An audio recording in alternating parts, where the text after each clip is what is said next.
आपण साधुकार करू आणि सुरुवात करूया. माझ्यासोबतच सर्वांनी साधुकार करावा. साधू साधू साधू. अरहं सम्मा सम्बुद्धो भगवा बुद्धं भगवन्तं अभिवादेमि. स्वाख्यातो भगवता धम्मो धम्मं नमसामि. सुपटिपन्नो भगवतो साधुसङ्घो संघं नमामि. उकासवन्दामि वन्दे द्वारदयेन मया गतं सर्वापराधगमनो मे वन्दे. द्वितीयं वियोगासवन्दामि वन्दे द्वारदयेन मया गतं सर्वापराधगमनो मे वन्दे. तृतीयं वियोगासवन्दामि वन्दे द्वारदयेन मया गतं सर्वापराधगमनो मे वन्दे. संघो ओकासं वन्दे त्रिसरणेन सह पञ्चशीलं धम्मं यासामि अनुगं गत्वा. शीलं वेदा मे वन्दे. द्वितीयं वियोगासं वन्दे त्रिसरणेन सह पञ्चशीलं धम्मं यासामि अनुगं गत्वा. शीलं वेदा मे वन्दे. तृतीयं वियोगासं वन्दे त्रिसरणेन सह पञ्चशीलं धम्मं यासामि अनुगं गत्वा. शीलं वेदा मे वन्दे. संघो यमहं वदामि तं वदेथ. वन्दे. नमो तस्सा भगवतो अरहतो सम्मा सम्बुद्धस्स. नमो तस्सा भगवतो अरहतो सम्मा सम्बुद्धस्स. नमो तस्सा भगवतो अरहतो सम्मा सम्बुद्धस्स. नमो तस्सा भगवतो अरहतो सम्मा सम्बुद्धस्स. बुद्धं शरणं गच्छामि. बुद्धं शरणं गच्छामि. धम्मं शरणं गच्छामि. धम्मं शरणं गच्छामि. संघं शरणं गच्छामि. संघं शरणं गच्छामि. द्वितीयंपि बुद्धं शरणं गच्छामि. द्वितीयं बुद्धं शरणं गच्छामि. द्वितीयंपि धम्मं शरणं गच्छामि. द्वितीयं धम्मं शरणं गच्छामि. द्वितीयंपि संघं शरणं गच्छामि. द्वितीयं संघं शरणं गच्छामि. तृतीयंपि बुद्धं शरणं गच्छामि. तृतीयं बुद्धं शरणं गच्छामि. तृतीयंपि धम्मं शरणं गच्छामि. तृतीयं धम्मं शरणं गच्छामि. तृतीयंपि संघं शरणं गच्छामि. तृतीयं संघं शरणं गच्छामि. शरण शरणागमन संपूर्णं. वन्दे. पानातिपाता वेरमणि. पानातिपाता वेरमणि. सिक्खापदं समादियामि. सिक्खापदं समादियामि. अदिन्नदाना वेरमणि. अदिन्नदाना वेरमणि. सिक्खापदं समादियामि. सिक्खापदं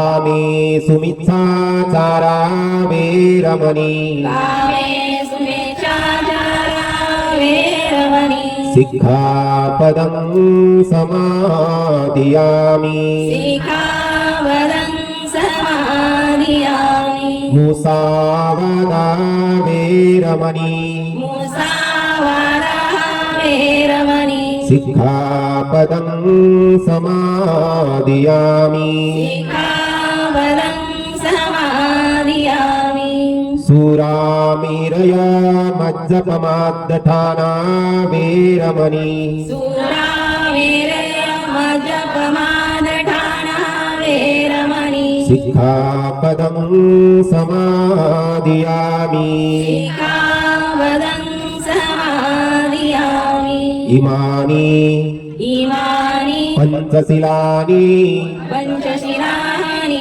समादियामि समादियामि इमानि इमानि पञ्चशिलानि पञ्चशिलानि समादियामि समादियामि इमानि इमानि पञ्चशिलानि पञ्चशिलानि समादियामि समादियामि तीसरणेन सह पञ्चशीलं धम्मं साधुकं सुरक्षितं कृत्वा प्रमादेन सम्पादेथ वन्दे साधु साधु साधु अरहं बुद्धं नमामि धम्मं नमामि संघं नमामि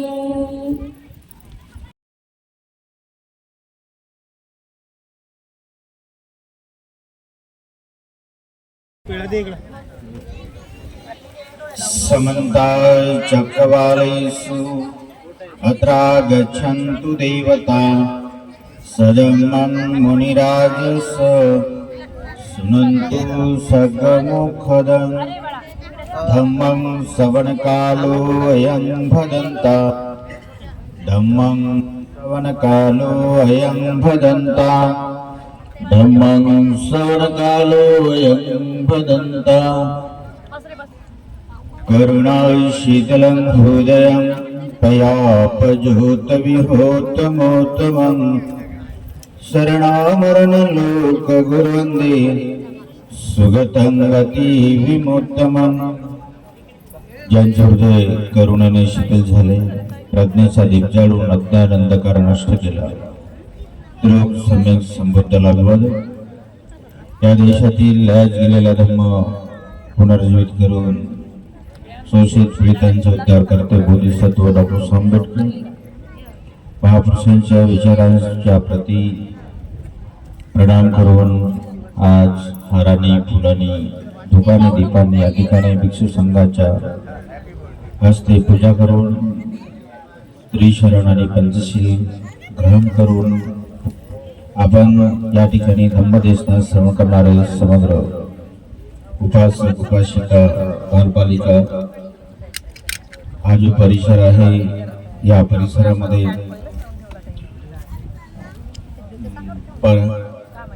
तीर्थस्थळ धम्मप्रचार केंद्र पर्यटन स्थळ तर या स्थळाला पर्यटन स्थळ धम्मभूमी म्हणून त्यांना प्राप्त म्हणजे अशा प्रकारे या स्थळांची त्यांनी नोंद केलेली आहे आणि या स्थळावर या ठिकाणी विकासाचं काम फार मोठ्या वेगाने करण्याचा ज्यांनी संकल्प केलेला आहे समग्र ते कार्यकर्ते या ठिकाणी आपल्याला लाभलेला पूजनीय भिक्षू संघ पूजनीय वदंत सुमनवंत महादेव त्याचप्रमाणे संगनन थेरो सुमंगल थेरो आणि सुविधा भिक्खू सुविधा इत्यादी या भिक्खू संघाच्या उपस्थितीमध्ये या ठिकाणी विधिवत आपण भिक्खू निवासाचं इनागुरेशन केलेलं आहे आणि आपण ज्यांनी ज्यांनी या ठिकाणी सहयोग केलेला आहे त्यांचा देखील सत्कार करू. भिक्षूंच्या हस्ते सत्कार करणे आणि हे त्यांच्यासाठी फार मोठं लाभाची गोष्ट आहे, भाग्याची गोष्ट आहे. कसं तर आपल्या जीवनामध्ये मिळणे देखील, अशा संधी मिळणे देखील फार दुर्लभ आहे. आणि आपण आजचा जो दिवस आहे, आपण सर्वांना माहीत आहे की या बुद्ध महोत्सव पर्वावर आपण या कार्यक्रमाचं आयोजन केलेलं आहे. समग्र जगतामध्ये, समग्र बौद्ध जगतामध्ये बौद्ध महोत्सव कुठे 10 दिवस, कुठे 20 दिवस फार मोठ्या उत्साहाने साजरा करतात. आपण आज या ठिकाणी या वैशाख पौर्णिमेच्या पर्वावर घेतलेला जो कार्यक्रम आहे आणि या कार्यक्रमाच्या माध्यमाने आपण भिक्खू निवासाचं जे इनागुरेशन केलेलं आहे, ज्यामुळे या ठिकाणी येणारे जे भिक्षू आहेत त्यांना मात्र आपण त्यांना समर्पित करणे. आगतस्य नागतस्य भिक्खू संघस्य सुखेन विहरत. तर भिक्खू संघाला आपण जेव्हा त्याला येणाऱ्या जाणाऱ्या भिक्षूंना जेव्हा त्याला आपण समर्पित करतो की ज्यामुळे ते सुखाने या ठिकाणी विहार करतील, राहतील, या उद्देशाने जेव्हा आपण त्या भिक्षू संघाचं जे काही आपण इनागुरेशन केलेलं आहे त्याचा उद्देश सफल होईल. कारण या देशामध्ये, भारत देशामध्ये सध्या तरी आपली स्थिती या 66 वर्षामध्ये जी असायला पाहिजे बौद्ध धर्माच्या दृष्टीने, तर ती आपल्याला पाहिजे तेवढ्या विकासात्मक दिसत नाही. आणि धम्मभूमी हे जे हा परिसर आहे फार शांततेचा आणि चांगला परिसर आहे. ज्या ठिकाणी जर आपण धम्माच्या प्रचार प्रसाराचं, धम्म देशनेसाठी आणि धम्म कार्यासाठी हे स्थळ फार योग्य वाटते आहे. या ठिकाणी जर चांगले दानदाते जर मिळाले तर फार मोठा विकास या भूमीचा होऊ शकतो. आपल्याला माहित आहे भगवान बुद्धाच्या वेळेस सनात पिंडकाने जी जागा भगवान बुद्धाला समर्पित केली, किती मोठ्या श्रद्धेने आणि किती मोठ्या मेहनतीने त्याने ती जागा समर्पित केली याचं आपल्याला धर्मग्रंथातून वाचायला मिळतं.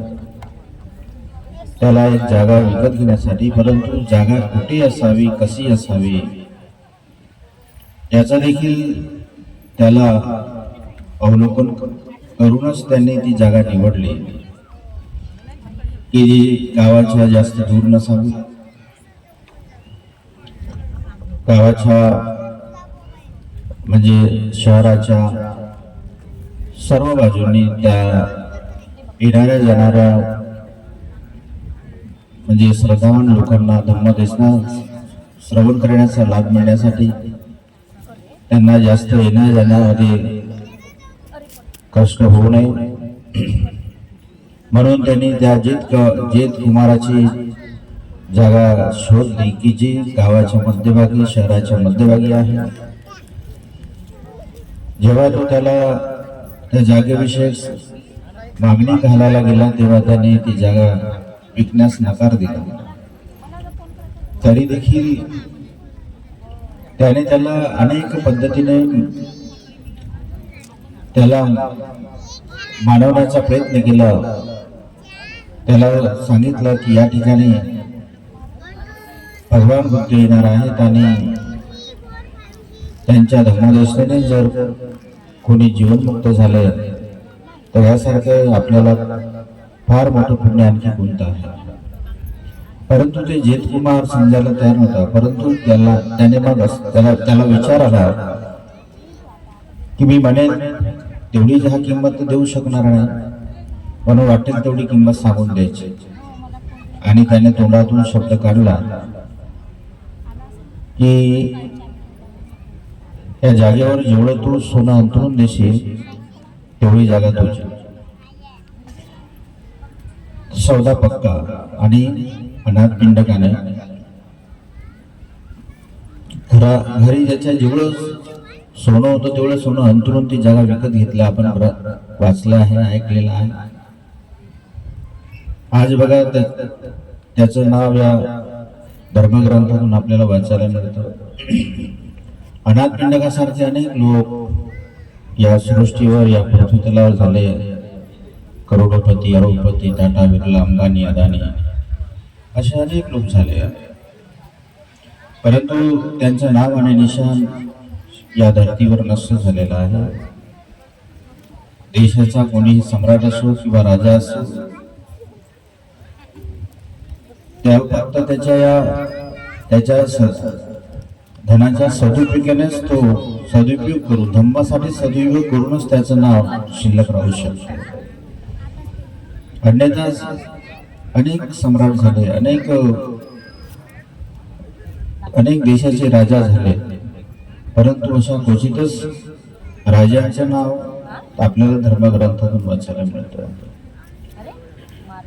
इव्हन तर आपण ज्या सूत्र बोलतो त्या सूत्राच्या सुरुवातीला देखील अनाथ पिंडकाचं नाव येतं. बऱ्याच सूत्रामध्ये ज्या ठिकाणी बुद्ध राहिले, विशाखेच्या व्यवहारामध्ये, अनाथ पिंडकाच्या जेतवनामध्ये, एवं मे सूतं एकं समयं भगवा सावत्यं विहरति जेतवने अनाथ पिंडिक सहारा.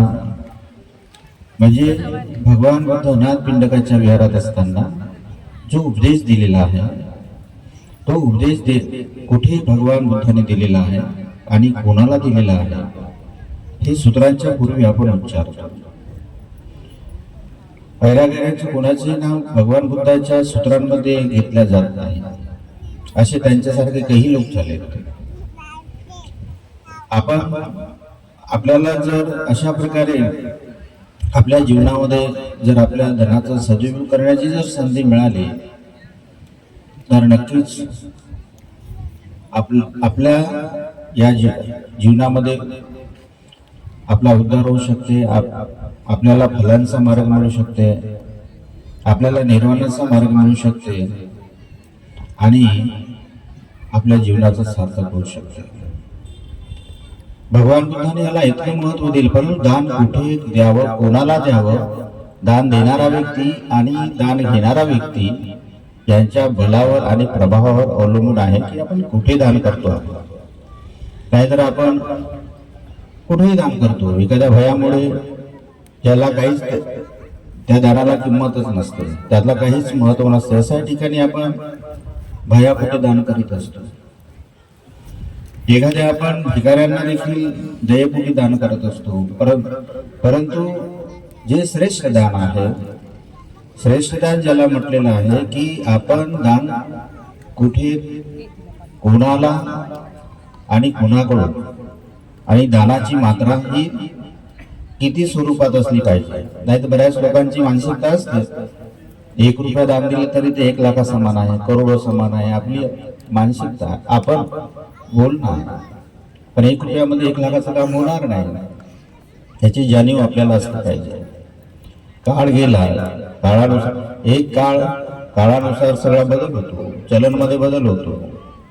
काळानुसार आपण जेव्हा प्रज्ञेने त्याला पाहतो, जेव्हा आपण त्याला सम्यक दृष्टीने पाहतो, जेव्हा आपण त्याला डोळस वृत्तीने पाहतो की काळानुसार आपल्याला किती दान दिले पाहिजे, कोणाला किती दान दिले पाहिजे, त्याच्या दानाची किती मात्रा असली पाहिजे, त्याच्या कार्याचा, त्या दिलेल्या दानाच्या कार्याचा काय उपयोग म्हणजे वापर होणार आहे, त्याचा खर्च म्हणजे त्याच्या कार्याच्या स्वरूपाने दानाची मात्रा ठरवणे आणि आपण दान करणारा तो व्यक्ती डोळस वृत्तीने दान करू शकतो. आणि हे दान भिक्खू संघाला दिलेलं दान, त्याला काय म्हटलंय, पुय्यं गीतं लोक असतात, एक पिऊ पुण्याचं क्षेत्र म्हटलेलं आहे. ज्या भगवान बुद्धाने संघाची निर्मिती केली, की ज्या संघामुळे हा धर्म आज आपल्यापर्यंत आलेला हजारो वर्षापासून. आज तर ग्रंथात आहे. आपण ग्रंथ वाचून काही लोक तयारी करून येतात, 1-2 तास बोलतात, आपल्याला वाटते खूप चांगलं प्रवचन दिलं. परंतु ज्या भिक्षू संघाने मुखोद्गत करून शेकडो वर्ष ज्या धर्माचं जतन केलेलं आहे, भगवान बुद्धाच्या वाणीचं स्मरण करून, तेव्हा तो धर्म डोक्यात होता, ग्रंथात नव्हता.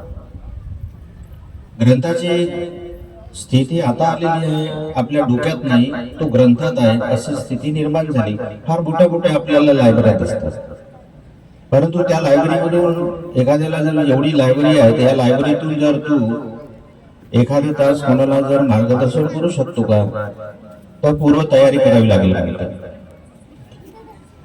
तर त्याला पूर्व तयारी केल्याशिवाय तू स्टेजवर येऊन 1 तास बोलणे किंवा अर्धा तास बोलणे, किती जरी MA PhD झालेला असेल तरी त्याला ते करणे असाध्य वाटतं.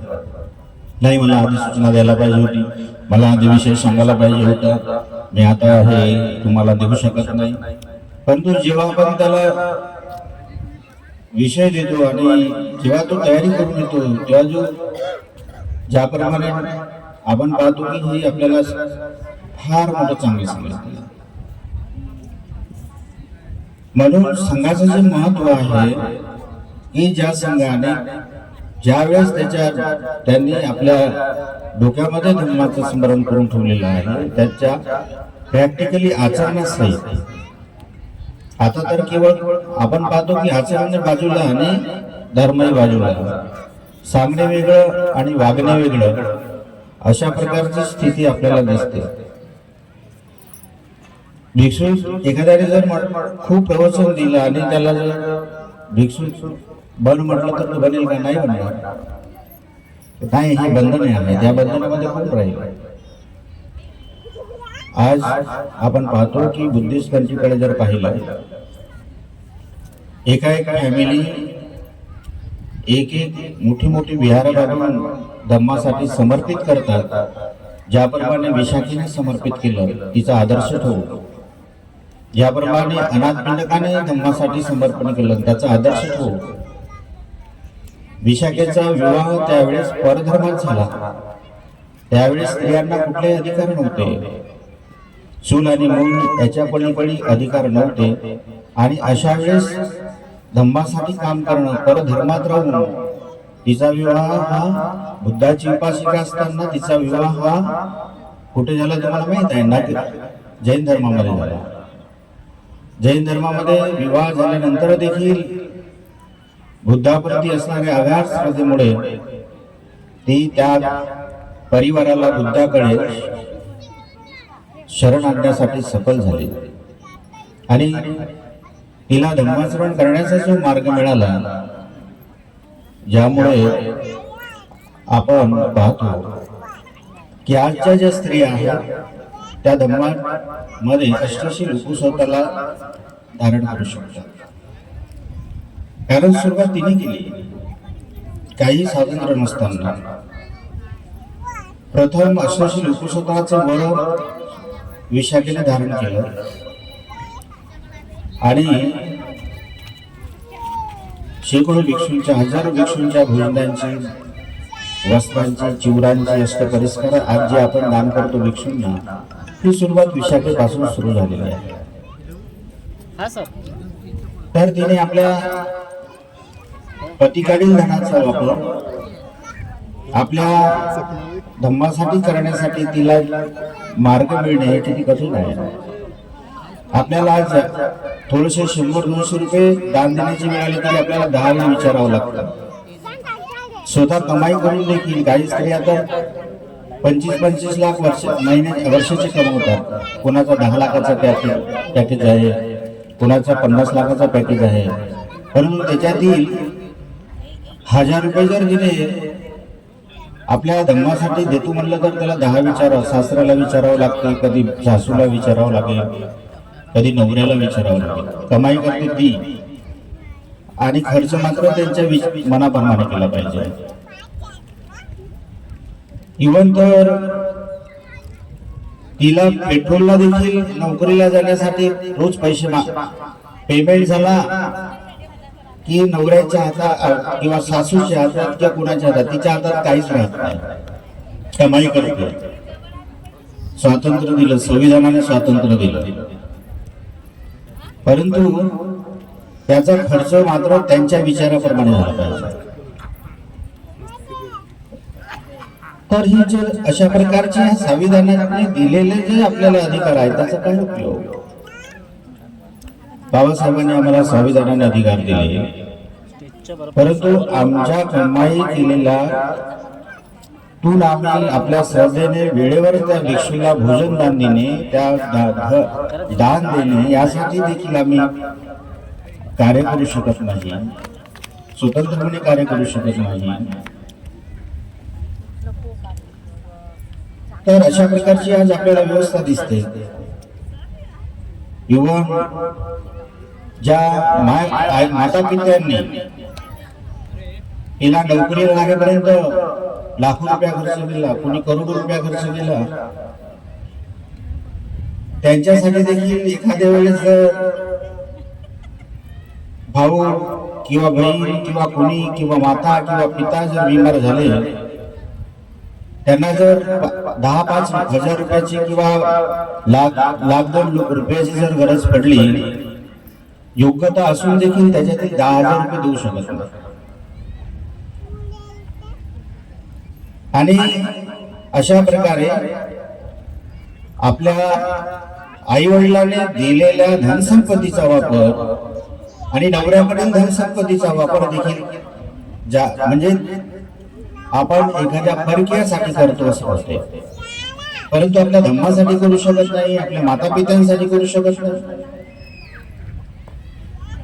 तर आज ज्या अशा प्रकारे बंधनात असणारे जे स्त्री आहेत त्यांनी त्या विशाखेचा आदर्श घेतला पाहिजे, समजलं पाहिजे आणि पुढाकार घेतला. तर मला वाटते त्यांनी जर असं ठरवलं की नाही, आमच्या आईवडिलांकडील संपत्ती आम्ही धर्मासाठीच खर्च करू, आम्ही नवऱ्याच्या घरामध्ये किंवा सासू सासऱ्यासाठी या चोरांसाठी खर्च करणार नाही किंवा जावयासाठी खर्च करणार नाही, त्यांना जेवढंही दिलं तेवढं कमीच आहे, असा जर त्यांनी विचार केला तर करोडो रुपयाचे महाबुद्ध विहार आपल्याला धनाचं विहारांसाठी किंवा धार्मिक स्थळांसाठी कुठलीच कमी करता येणार नाही.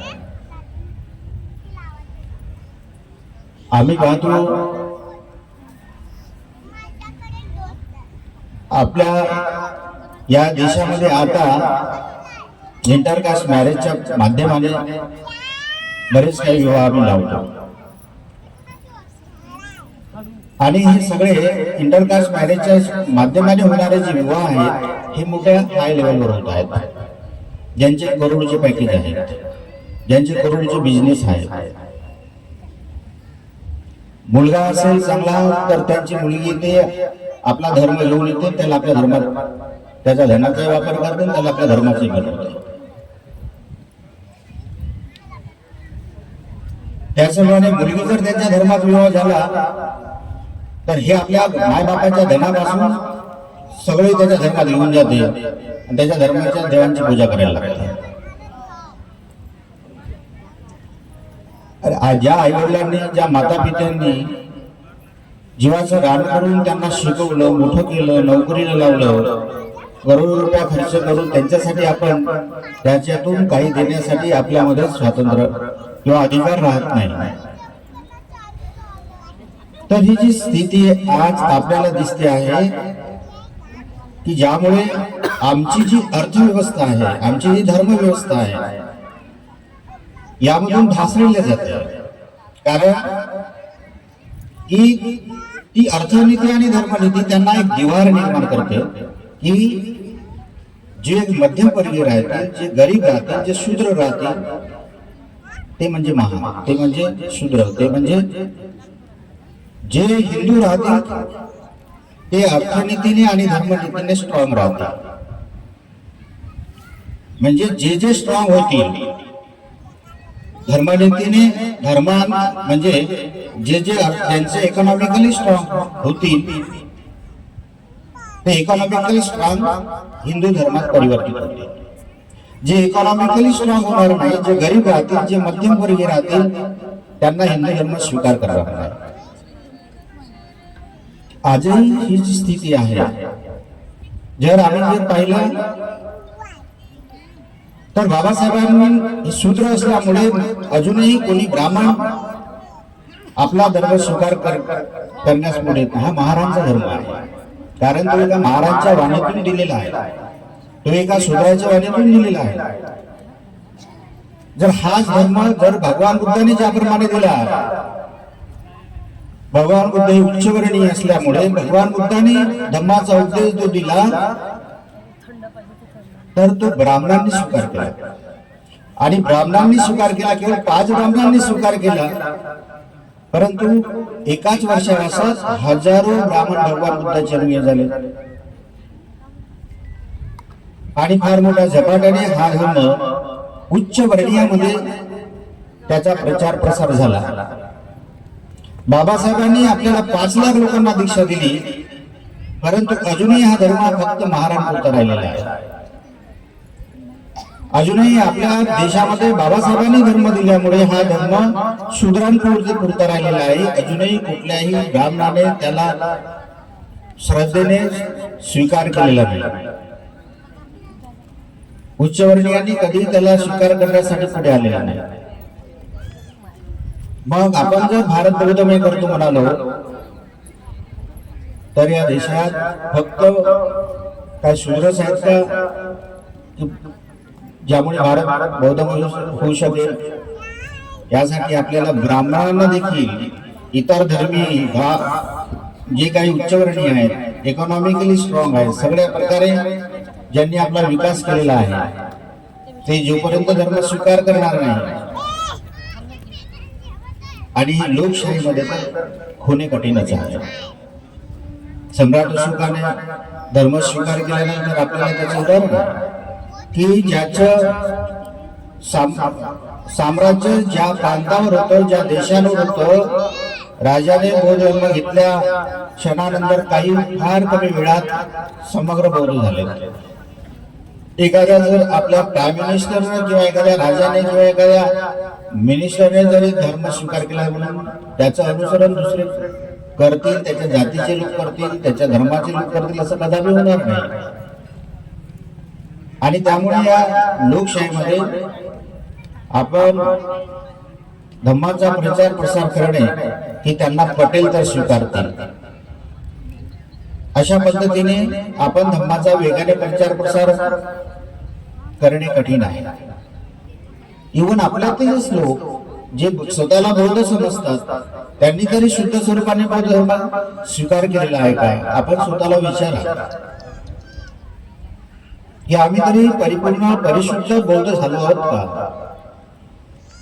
आमच्यामध्ये किती बुद्ध धम्म संघाप्रती भ्रांती आहे, किती शंका आहे की ज्या भ्रांतीमुळे, त्या शंकेमुळे आम्ही धम्माचं योग्य प्रकारे आचरण करू शकत नाही, योग्य प्रकारे आम्ही धम्मासाठी सोय करू शकत नाही. अनेक प्रकारे त्यामध्ये किंतु परंतु हे केल्याने का होईल, ते केल्याने का होईल, पूजा केलीच पाहिजे का, कोणी करत नाही तर ते काय, त्यांनी आपला विकास केला नाही का, जे पूजा परित्राण करत नाही मग तेच आमच्या पुढे गेले का? आणि ते पूजापाठ कोणाच्या हातून करायचं, का म्हणून करायचं? ज्यांना गाता येतात म्हणून त्यांच्या हातानेच करायचं. एखाद्याने पुस्तकातून वाचून एखादा गोष्टी माणूसही पूजापाठ परित्राण करू शकतो. आपण पाहतो की थायलंड मध्ये तर भिक्षू झाल्याशिवाय त्याचा विवाह होत नाही, तर विवाह झाल्यानंतर त्याला गाथा पाठांतर नसतात का? मग तो भिक्षूचे काम हातात घेतो का? त्याचा विवाह झाल्यानंतर त्याचं काम तो करतो, भिक्षूचं काम भिक्षूंसाठी देतो. या देशामध्ये एखाद्याला जर 2-4 गाथा आल्या तर भिक्षूचं काम तो स्वतःच घेतो. भिक्षूची काय गरज आहे? कुठे आम्ही बौद्ध धर्माचं शुद्ध आचरण करून राहिलो? तोही संघामध्ये ज्या भिक्षूला समाविष्ट करतात, ज्या मुलाला संघामध्ये समर्पित करतात, घरातील सगळ्यात चांगला हुशार मुलाला संघाला समर्पित करतात, जे काही दान देतात ते उत्तम प्रतीचं श्रेष्ठ प्रतीचं दान करतात. आपल्या घराला लागणाऱ्या ज्या काही वस्तू आहेत, जे काही मटेरियल आहे, त्याच्यापेक्षा कितीतरी पटीने एक्सपेन्सिव्ह मटेरियल विहाराला वापरलं जातं. त्यांचं विहार कधी आपल्या घरासारखं छोटस नसतं. तुम्ही उत्तर भारतात जा, तुम्ही ड्रॅगन पॅलेसचं उदाहरण घ्या. एक एक फॅमिलीने एक एक विहार निर्माण केली, त्यांचं मटेरियल बघा किती एक्सपेन्सिव्ह आहे. आमच्या घराचं मटेरियल त्याच्यापेक्षा अधिक एक्सपेन्सिव्ह आहे. आम्ही जर विहार निर्माण करायला गेलो तर कुठेतरी आता थोडासा विकास झालेला दिसतं. आपण 25-30 वर्षापूर्वी अशा विहारामध्ये राहिलो जिथे छत नव्हतं, झोपायला खाट नव्हती, पंखा कधी उन्हाळ्यात असताना देखील पंखा नव्हता, फिरायला देखील किंवा सायकल देखील नव्हती. अशा स्थितीमध्ये आम्ही सुरुवात केलेली आहे. आज तुमच्याकडून जे काही आम्हाला पूजापाठ परित्राण पाठाच्या माध्यमाने जे मिळालं, त्यातून आम्ही जे विहार निर्माण केलेला आहे, त्याचा विकास केलेला आहे. आज ते ज्यांनी कधी काहीच दान दिलेलं नाही ते त्याला विरोध करतात. हा भंतेजी, भगवान बुद्ध काय एवढ्या मोठ्या विहारात राहिले काय? भगवान बुद्ध काय एवढ्या मोठ्या अशा प्रकारच्या लक्झरी जीवन जगलं काय? ते गाडीला फिरले काय? अरे पण तू झिरो मध्ये का राहिलाय? आम्ही तर झिरोतून इथपर्यंत आलो. तूनेही आपला विकास ज्या ज्या लोकांनी केला ते म्हणत नाही. ज्या लोकांनी आपला विकास केला, ज्या लोकांनी दिलेला आहे ते काही म्हणत नाही. पण ज्यांनी काही दिलं बी नाही आणि स्वतःचा विकास बी केलेला नाही, जे दुसऱ्या दारूच्या बाटलीतच राहिले, ज्यांनी कुठलीच मेहनत केली नाही, शिकले नाही, काही नाही आणि स्वतः मेहनत करून पुढे येण्याचा प्रयत्न केला नाही, त्या लोकांनी अशा प्रकारे आपल्या धर्माच्या विकासाप्रती बाधा निर्माण करायची. अरे आपलं धर्मस्थळ जर विकसित नसेल, आपला धर्मगुरू जर विकसित नसेल, तर आपल्याला त्याच्याकडून मिळणारा जो आशीर्वाद आहे हा कोणत्या प्रतीचा असेल? एखाद्या भिकाऱ्याने तुमच्याला आशीर्वाद दिला, तुम्ही त्याला दान देणार, तो कोणता आशीर्वाद देणार आहे तुम्हाला? आणि काय तुम्ही त्याचा आदर्श घेणार आहेत आपल्या विकासासाठी? आपला विकास करण्यासाठी आपल्या ज्याच्या आपल्या डोक्यावर हात आहे तो देखील विकसित असला पाहिजे, तरच त्याचा योग्य आशीर्वाद आपल्यासाठी मंजूर होऊ शकतो. आपण आपल्या जीवनामध्ये सर्वांना वाटते ह्या सगळ्या गोष्टी आपल्याला मिळाल्या पाहिजे, पण त्या मिळवण्यासाठी देखील आपल्या पाठीशी ही जी पुण्यकर्म आहे, जसे विशाखेपासून आजपर्यंत जे बौद्ध धर्मामध्ये आपण वाचतो की आज आम्हाला जे काही मिळालेलं आहे आपल्या महापुरुषांकडून मिळालं आहे, आमच्या मेहनतीने मिळालेलं आहे. परंतु आमच्या मेहनतीला देखील सफल होण्यासाठी ज्यांचे पुण्यकर्म आमच्या पाठीशी आहे, त्यांच्या प्रती आपलं काही देणं आहे, काही कर्तव्य आहे, याची जाणीव आपल्याला असली पाहिजे. परंतु याकडे आपल्या दुर्लक्ष असते. थोडासा काही आपल्याला मिळालं, खाण्यापिण्याच्या वस्तू, थोडीशी नोकरी मिळाली की आपण त्याच्याच अहंकारामध्ये राहतो. आपल्याला कोणाला काही द्यायचं, देणारे आपण म्हणत नाही, घेणारे बनतो. परंतु जोपर्यंत तुम्ही देणारे बनणार नाही, तर आपण जे काही मिळालेलं आहे त्याचा आपण आपल्या धर्मासाठी आपल्या कर्तव्य जोपासणार नाही, तर ते धन अनेक मार्गाने नष्ट देखील होऊ शकते, आपलं पतन देखील होऊ शकते आणि अनेक रंगाचे रावाचे रंग झाल्याचे उदाहरण आपल्याला दिसतं. विशाखेला जेव्हा विचारलं एवढं दान केल्यानंतर तुला काय मिळालं, काय तुझा लाभ झालेला आहे, तेव्हा भगवान तुम्हाला काय उत्तर दिलं? भगवान जेव्हापासून मी दान देत आहे तेव्हापासून मला जी मानसिक शांती मिळालेली आहे, या प्रांतामध्ये, या राज्यामध्ये मला जी प्रतिष्ठा मिळालेली आहे, ज्या दानामुळे, ज्याप्रमाणे सुजाताच्या क्षीरदानामुळे बुद्धत्वाचा प्राप्ती होते, त्याप्रमाणे जर माझ्या भोजनामुळे जर कोणी भिक्षू अनंत झालं तर त्या माझ्या जीवनाचं सार्थक झालं. मला देखील निर्वाणाच्या मार्गावर वाटचाल करण्याचं ते पुण्यकर्म सहाय्यक बनेल. आणि जेवढं काही मी देतो आहे उलट मला अधिक मिळत आहे. त्यामधून माझी वृत्ती भरभराटच झालेली आहे, कमी काही कमतरता काही झालेली नाही. आपण एक दोन लोकांना दान देऊन देखील आपल्याला ते करणं फार कठीण असतं. म्हणजे ज्या दानामुळे मनुष्य निर्वाणाकडे जर वाटतं, भगवान बुद्धाची गाथा आहे, दान सत्कस सोपान, दानामुळे आपल्याला निर्वाणाचा मार्ग देखील मिळतो. दान हस्तस्य भूषणम, ज्याप्रमाणे विशाखला प्रतिष्ठा मिळालेली आहे. दानम शुभम करोति, दानामुळे आपले जे शुभ कार्य आहे ते अधिक सफल होतील. आणि आपण शुभ कार्याच्या प्रसंगाने भिक्षूंना किती दान देतो, आणि भयामुळे जे भय दाखवतात त्यांना आपण किती दान करतो, त्याच्या कितीतरी पटीने दान देणारे भयामुळे या देशामध्ये 5,000 करोड 2 ते 3 महिन्यामध्ये राम मंदिराला दिले जातात. 2-4 महिन्यामध्ये 5,000 करोड जमा होतात. कसे होतात? हे श्रद्धेचं दान नसते, हे भयाचं दान असते. आणि ते केवळ एकाच धर्माच्या लोकांकडून त्यांनी दिले घेतलेले नाही, सर्व धर्माच्या लोकांकडून त्यांनी ते दान काढलेलं आहे. त्यांना टार्गेट दिला, त्या आमदाराला, त्या खासदाराला, तुला एवढे आणून द्यावेच लागते. आणि ते काढण्यासाठी त्यांना असं भय दाखवलं, तुला एवढं द्यावंच लागतं, तुझ्या महिन्यात तुझ्या पगारातून एवढं तुला द्यावंच लागतं, तुझ्या बिझनेस मधून तुला एवढं द्यावंच लागते, नाहीतर तुझ्या या कार्यामध्ये बाधा निर्माण होऊ शकतो, कुठेही बदली होऊ शकते, किंवा अनेक प्रकारच्या कोणत्या गुन्ह्यामध्ये पकडून त्याला सस्पेंड केले जाऊ शकते. हे भय आहे. आजही जर तुम्ही नोकरी करत असाल आणि एखाद्या कॅबिन मध्ये जर हिंदू माणूस असेल आणि तो जर तिथून बदलून गेला असेल, त्या ठिकाणी जर बौद्ध माणूस गेला आणि त्याने जर त्या कॅबिन मधले हिंदू देव काढले आणि आपले बाबासाहेबांचे फोटो लावले, तर एवढी हिंमत करणारे किती लोक आहेत? आणि हिंमत केली ना, त्याला जर काय त्याचा परिणाम जर भोगावा लागला, आणि परिणाम अनेक लोकांना भोगावा पण लागला. अनेक लोक त्याच क्षेत्रातील, त्याच ऑफिस मधील इतर धर्मीयांनी त्यांच्यावर आक्षेप घेऊन अनेक आरोप करून त्यांना अनेक प्रकारच्या गुन्ह्यामध्ये टाकले आहे. ह्या भयामुळे मग तुम्ही काढू शकत नाही. आणि शुद्ध स्वरूपाने या देशामध्ये बौद्ध धर्माचं आचरण करण्यासाठी, बौद्ध धर्माचा प्रचार प्रसार करण्यासाठी किती अडीअडचणी आणि बाधा निर्माण होत आहे ते तुम्हाला माहित आहे. आणि त्यातल्या त्यात आपण आपसातच इथे भिक्षू आणि उपासक आपसातच आपल्या लढाया सुरू असतात.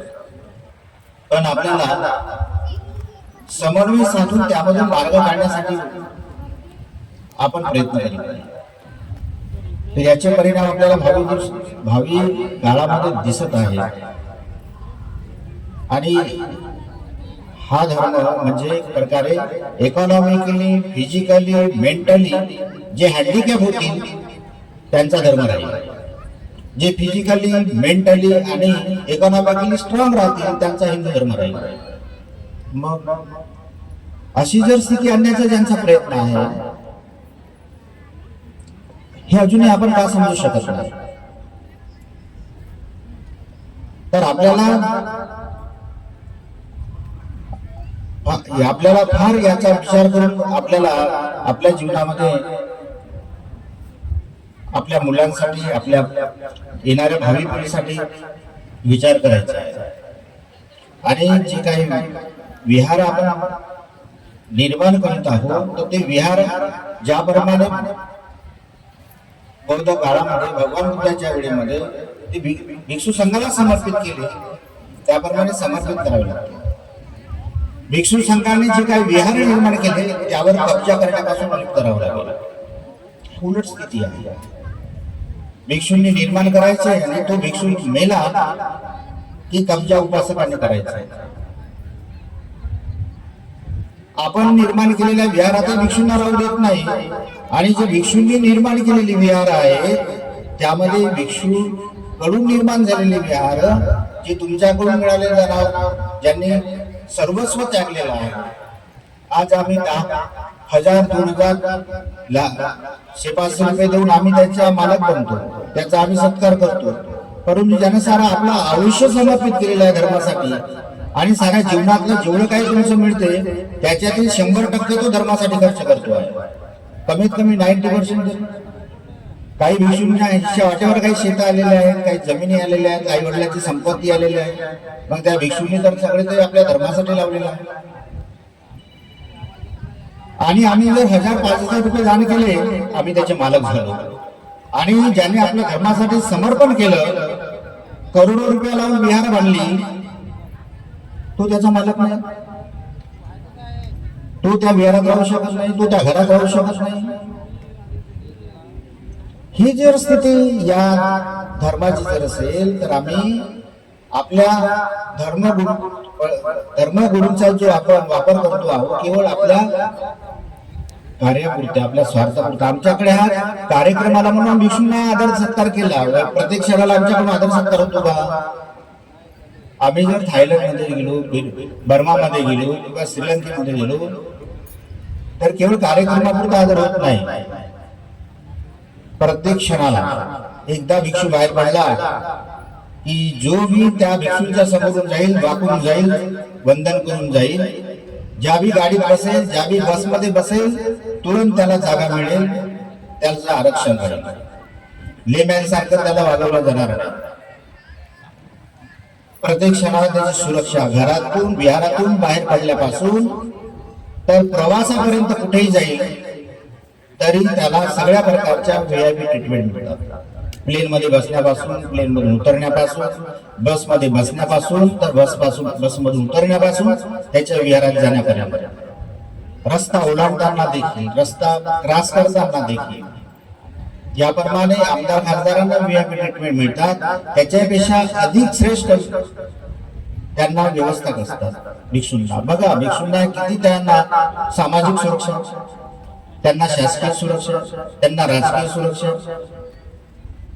आम्ही जर एकदा विहाराच्या बाहेर पडलो तर आम्हाला कोण त्यांच्यासारखा आदर करतो.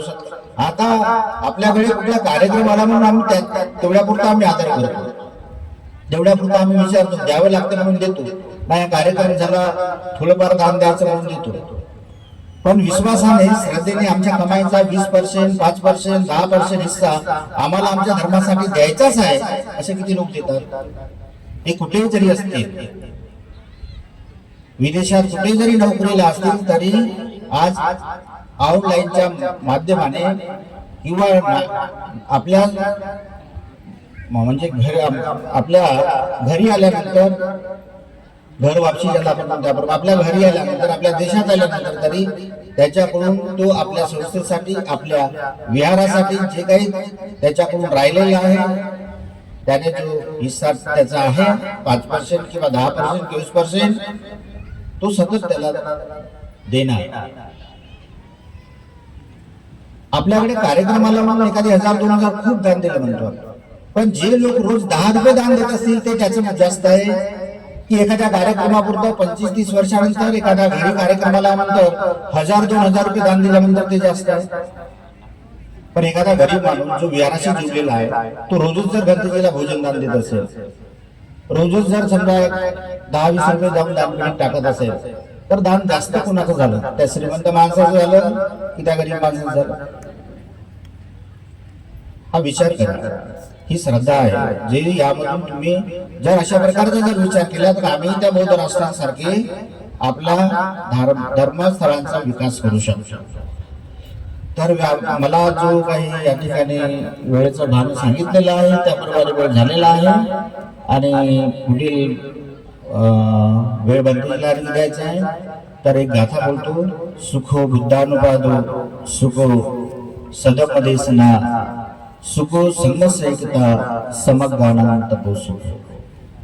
तर या अशा पर्वावर आपण या कार्यक्रमाचं आयोजन केलं. ज्या भगवान बुद्धाचा धम्म सुख समजला जातं, ज्या भगवान बुद्धाचे उत्पन्न होणे सुखद आहे. दुर्लभो पुरुष जो नतंग संपत जायते आत्ताच जायते वीरोत्तम तुलंग सुख मिळते.